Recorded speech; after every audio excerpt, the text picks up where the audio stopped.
Estamos chegando mais uma vez com o Código Aberto. O Código Aberto é esse momento que a gente tem para estudar a Palavra de Deus, para a gente se reunir em torno daquilo que são as ideias bíblicas e tentar, através dessas ideias, aprender um pouquinho mais. É sempre um prazer ter você aqui com a gente, é sempre um prazer saber que você também tem, através do Código Aberto, ou melhor, a partir do Código Aberto, tem levado coisas para a sua vida, tem compartilhado isso através das suas redes e continue fazendo isso porque a gente precisa sempre ter, quando a gente se aproxima da palavra, a gente tem que ter uma consciência que a Bíblia não é para abençoar, ela apenas não me abençoa, mas ela me transforma num canal de bênção também, de tal maneira que eu consigo estender isso para outras pessoas. Nós, no Código Aberto, vez ou outra, temos uma temática como essa, que não é um livro específico da Bíblia, não é uma porção específica da Bíblia, mas uma temática que perpassa por todo o texto bíblico. E esse é o caso do tema de família. A gente já falou bastante sobre família, a gente já conversou sobre a criação, a gente já falou sobre sexualidade, a gente já passou por conselhos de forma variada.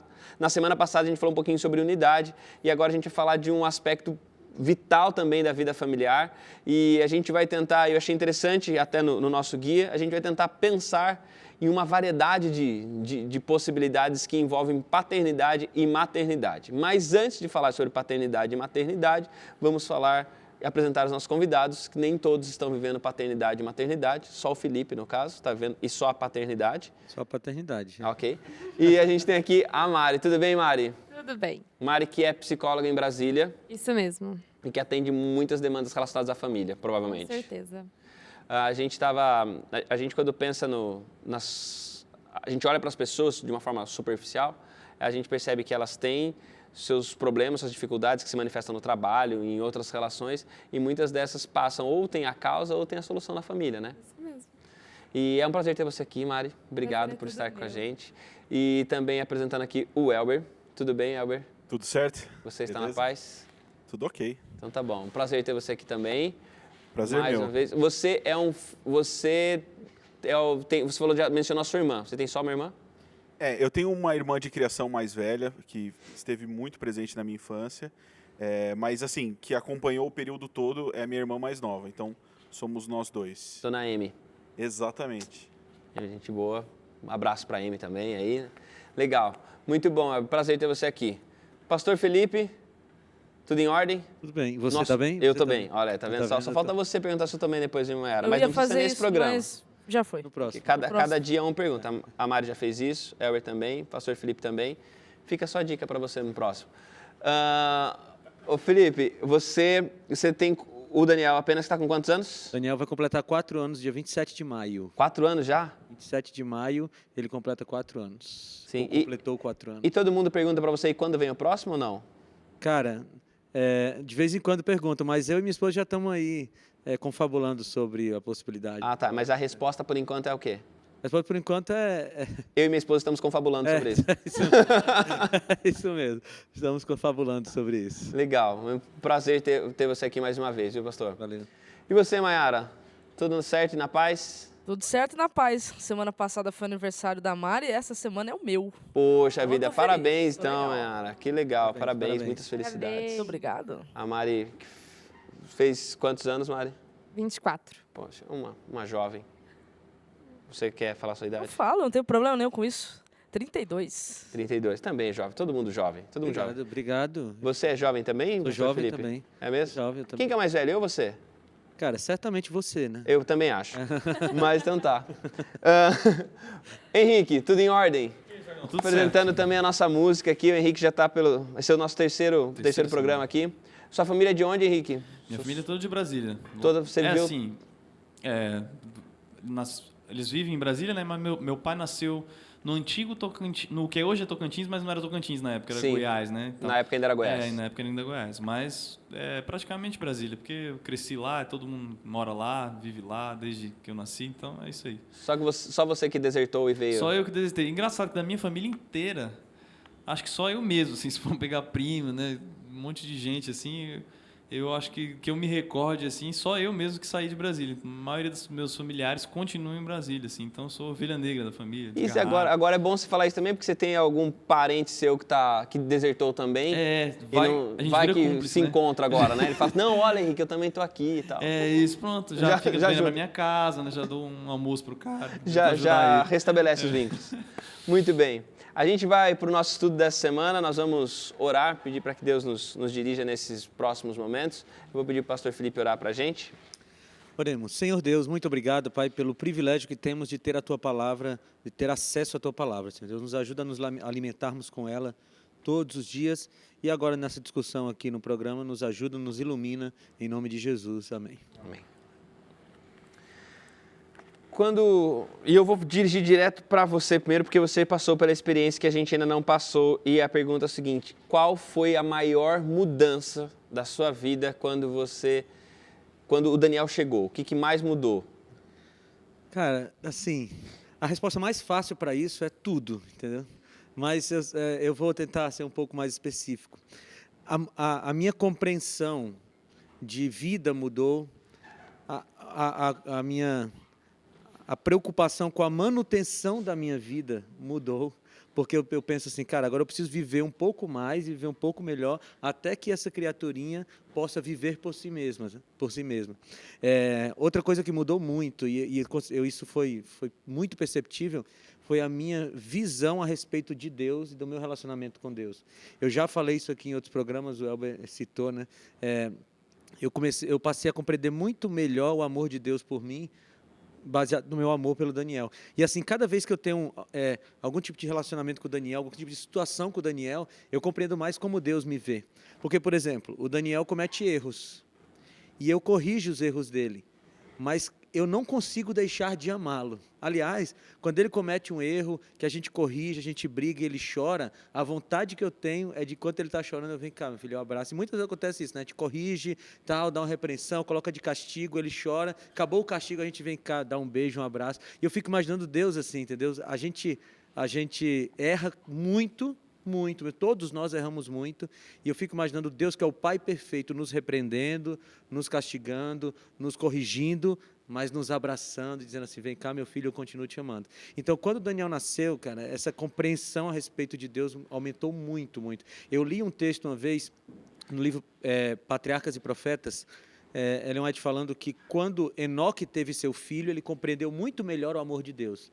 E eu lia esse texto e achava muito bonito, mas quando Daniel nasceu, então eu entendi o que ela estava querendo dizer. Legal. Então, cara, muita coisa mudou, mas eu acho que essa questão da compreensão a respeito da minha relação com Deus me trouxe um benefício muito grande. Que coisa bonita, né? Eu aqui preocupada com sono, cansaço, ele traz bela compreensão. Você pensando que foi afetado a rotina, né, do descanso. Não? Cara, deixa eu falar uma coisa para vocês. Deixa. Essas coisas acontecem, de dormir menos e tal, mas é tão maravilhoso ser pai, ser mãe, eu falo em nome da minha esposa, cara, que essas coisas, elas ficam irrelevantes. Especialmente quando a criança cresce e começa a interagir contigo. Enquanto ela só faz cocô e xixi, realmente é difícil, assim. Mas depois que ela começa a interagir, sorrir, e você chega em casa, ela corre para te dar um abraço, cara, você esquece as noites. Né? Aí, No início é um a menos, né? Mas é uma coisa só, pensando agora, por exemplo, o pastor Felipe está vendo esse momento. Você está casado há quanto tempo, Elber? 4 anos. E você, Mari? 2. 2. E talvez vocês dois possam ajudar a gente a pensar sobre isso rapidamente. Vocês dois, ambos casais, não têm filhos. Por que vocês entenderam que ainda não é a hora? Entendeu? O que vocês, olhando para a vida de vocês, que vocês entendem, não, a gente tem que chegar até aqui ou a gente precisa disso? Por que vocês entenderam que ainda não era momento? Eu e minha esposa, eu e a Aline, a gente passa por um momento de desenvolvimento pessoal ainda que a gente planejou desde o início do matrimônio. Então, dentro do nosso plano, o projeto do filho vem agora, logo em seguida. Então, daqui 1 ano, a gente começa as tentativas, né? Vocês colocaram algumas coisas como etapa. Exatamente. Então, no processo aí de estudo, a gente vai passar agora por um pequeno processo de mudança em prol de novos estudos, e aí em seguida já vem filhos. Então, por causa disso, e a gente entende da importância dessa preparação. Então, esse é um conteúdo que com frequência aparece em casa, em vários pontos. Então a gente tem um interesse muito grande, já estuda bastante sobre, porém a gente entende que que se ele acontecer no momento ideal, vai ser muito melhor para ele e para nós também. Sim. E vocês? Então, lá em casa é bem diferente, assim, porque antes da gente casar, super novos, né? Eu me acho, né? Então. Você fique em paz. Obrigada, então tá. E aí a gente pensou, não, 4 anos de casados, aí depois a gente tem filhos. Aí já passaram 2 anos. As pessoas perguntam, a gente continua. Daqui 4 anos a gente vai ter filhos. Porque, cara, nossa vida é tão boa agora, a gente está curtindo tanto, que a gente quer esperar um pouco mais. E como a gente tem esse privilégio de ter casado cedo, a gente tem essa possibilidade de esperar mais. Sim. Legal. E eu estou fazendo as perguntas e eu acho que é a parte de vocês respondendo de forma bem sincera, porque assim, a gente tem diferentes realidades. Eu achei interessante que o guia trouxe também isso para a realidade. Que paternidade e maternidade é algo que existe em potencial para todo mundo, para todo indivíduo existe de forma potencial. Só que, por exemplo, o nosso guia fala que existe a paternidade, a maternidade, mas existe no caso, por exemplo, de pessoas que querem viver essa experiência, mas não podem. E aí a Bíblia fala, ó, os filhos são uma herança do Senhor. Pô, e aquela pessoa que não pode ter filhos, então quer dizer que Deus não tem herança nenhuma para ela? Como é que a gente consegue conciliar essa ideia de que os filhos são uma bênção vinda de Deus e gente que quer tanto ter essa bênção é impedido por motivos de saúde, por exemplo? A OMS, em 2016, apontou que 15% da população eram inférteis por algum motivo. Ou seja, isso é muita gente. E mesmo assim, a gente continua colocando essa pressão tão forte, principalmente na mulher. E quando a gente olha mesmo para a Bíblia, a gente tem várias pessoas, várias mulheres. Eu até escrevi aqui Esther, Priscila, Maria Madalena, Maria, Marta. Inúmeras mulheres que foram uma bênção, que foram mulheres muito importantes e mesmo assim a Bíblia não relata o papel dela na maternidade. Esse é um aspecto extremamente importante. Não é porque não pôde ter filhos, né, que deixou de ser relevante para a sociedade, que deixou de ser relevante para Deus. Mas aí entra uma segunda questão também, que eu acho que o guia vai tratar desse assunto, né? Em relação a você, mesmo que você não possa gerar com o ventre, você pode gerar com o coração, né? Então, você ser filho do coração, ou seja, você ser um filho adotivo, por exemplo, ou você adotar alguém, não vai diminuir a maternidade, né? Não é porque não foi gerada dentro de você a criança que você não pode gestá-la dentro do seu coração, né? Uhum. Então, por exemplo, se algum motivo biológico que impede a gestação de alguém, você hoje tem como você se tornar pai, tem como você se tornar mãe, se é esse o seu desejo, né? Quando a gente levanta esse assunto, eu já acompanhei assim alguns casais que gostariam muito de ter filhos e não podiam por questões de saúde, fisiológicas, e é um sofrimento grande para a pessoa, né?